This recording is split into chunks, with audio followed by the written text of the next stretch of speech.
ఇంటిలో జిల్లేడు మొక్క పెంచుకోవచ్చునా? ఈ పిల్లలకు వచ్చే ప్రమాదాలు కానీ గుర్తించిన సనాతన భారతీయం ఇళ్లలో జిల్లేడు పెంచుకోకూడదు. ఈ జిల్లేడు పుష్పాలు, జిల్లేడు ఆకులతో శివుడిని, గణపతిని మాత్రమే పూజించాలి. శ్రీ గురుభ్యో నమః. శ్రీ మహాగణాధిపతయే నమః. జయ జయ శంకర, హర హర శంకర. మొక్కలు ఔషధ విలువలు కలవి. మొక్కలలో దైవాన్ని దర్శించాలి అంటుంది భారతీయం. మొక్కలలో దైవాన్ని దర్శించే నిమిత్తమే అనేకమైన మొక్కలు, వృక్షాలకు దేవతా సంబంధమైనటువంటి శక్తులను అనుసంధానింపజేసి ఆయా దేవతలను అర్చించేటటువంటి సమయంలో ఆ మొక్కలను విశేషంగా వినియోగించాలి. ఆ మొక్కలకు సంబంధించిన పుష్పాలు, ఆకులు, వేర్లు, మూలములు వాటితో పూజించాలి అని మనకు బోధిస్తుంది భారతీయం. ఇందులో జిల్లేడు ఒక ప్రత్యేకతతో కూడుకున్నది. ఇంటిలో జిల్లేడు మొక్క పెంచుకోవచ్చునా? ఈ ప్రశ్న ఈనాటి కాలంలో అనేకులను వేధిస్తున్నటువంటి ప్రశ్న. ఇంట్లో జిల్లేడు మొక్క పెంచుకోవచ్చునా? ఒక పెద్ద ప్రశ్న. ఈనాటి కాలంలో జిల్లేడు మొక్క అందించేటటువంటి వైజ్ఞానికపరమైన ప్రయోజనాలు తెలుసుకున్న అనేకులు జిల్లేడు మొక్కలను ఇంటిలో పెంచుకుంటున్నారు. పెంచుకోకూడదు. ఇది శాస్త్ర విజ్ఞానం బోధించేటటువంటి నియమం.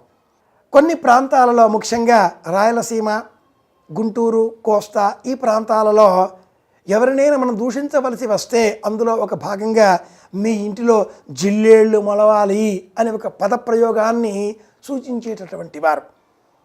ఈ జిల్లేడు మొక్కలు శ్మశానాలలో, నిర్జన క్షేత్రాలలో, మానవ సంచారం లేనటువంటి చోట వాటంతట అవే మొలుస్తాయి. మనుషుల సంచారం ఉండేటటువంటి చోట జిల్లేడు మొక్కలు ఎదగవు. అలాగే జిల్లేడు మొక్కలు, జిల్లేడు పాలు, జిల్లేడు ఆకుల నుంచి లభించేటటువంటి అనేక ఇతర పదార్థాలు ప్రాథమికంగా విషతుల్యములు కనుక చిన్నారి బాలబాలికలతో ఆ మొక్కలకు ఏర్పడేటటువంటి ప్రమాదం కానీ, మొక్కల ద్వారా ఈ పిల్లలకు వచ్చే ప్రమాదాలు కానీ గుర్తించిన సనాతన భారతీయం ఇళ్లలో జిల్లేడు పెంచుకోకూడదు అంటూ ఒక నిర్ణయం చేసింది. గురువారం పుష్యమి నక్షత్రం ఉన్నటువంటి రోజున ఆ జిల్లేడు మొక్క ఆరంభంలో ఉండే మొదలు అర్క గణపతి అన్న పేరిట గణపతిని పూజించేటటువంటి వారు, సాధకులు జిల్లేడు మొక్కను పూజిస్తారు. అలాగే సూర్య సంబంధితమైనటువంటి అనుగ్రహం కోరి పదవి కావాలి, రాష్ట్ర ముఖ్యమంత్రి కావాలి, రాజ్యం కావాలి, అధికారం కావాలి అనేటటువంటి వారు జిల్లేడు మొక్కను తంత్ర సాధనాలలో, తంత్ర మార్గంలో పూజిస్తారు. సూర్యగ్రహానికి ప్రతీకగా అర్చన చేస్తారు. అధికారాన్ని, పదవిని అందించేటటువంటి లక్షణం ఈ జిల్లేడుకు ఉంది కనుక అలా పదవిని ఆకాంక్షించేటటువంటి వారు జిల్లేడు మొక్కను నాటి పూజిస్తారు. అయితే ప్రధానమైన గృహ ప్రాంగణంలో ఇలాంటి జిల్లేడు మొక్క పెంచుకోకూడదు.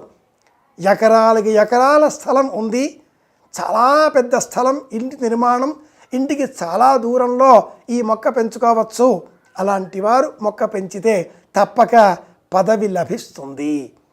మొక్కలు దేవతా స్వరూపాలు కనుకనే ఈశ్వరారాధన.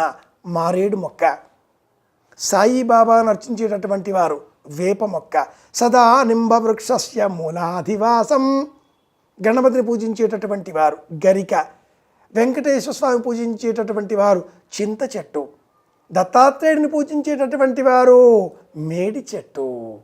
ఇలా చెట్లలో భగవంతుడిని అర్చించాలి అనేటటువంటి భారతీయం ఈ మొక్క ప్రత్యేకంగా జిల్లేడు ప్రస్తావన వచ్చేసరికి 3 రకాల జిల్లేడు మొక్కలు మన దేశంలో లభిస్తాయి అని సూచిస్తుంది. తెలుపు, పసుపు, నీలం రంగు 3 వర్ణాలలో జిల్లేడు పుష్పాలు, జిల్లేడు ఆకులు లభిస్తాయి. ఈ జిల్లేడు పుష్పాలు, జిల్లేడు ఆకులతో శివుడిని, గణపతిని మాత్రమే పూజించాలి. ఇతర దేవీ దేవతా సందర్భంగా చేసేటటువంటి అర్చనలలో వీటికి వినియోగం లేదు అని కూడా భారతీయం హెచ్చరికలు జారీ చేసింది. కనుక ఇండ్లలో ఈ మొక్కను నాటకూడదు.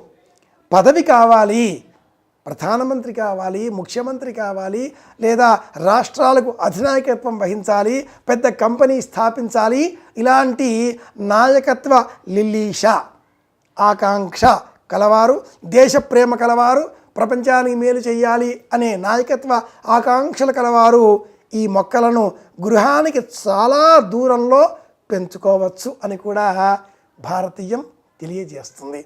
సనాతన భారతీయ విలువల గల సంస్కారాలను తెలుసుకుందాం, పాటిద్దాం, ప్రపంచానికి భారతీయ ఔన్నత్యాన్ని పరిచయం చేద్దాం, గురుమార్గాన్ని అనుసరిద్దాం. జై జై శంకర, హర హర శంకర.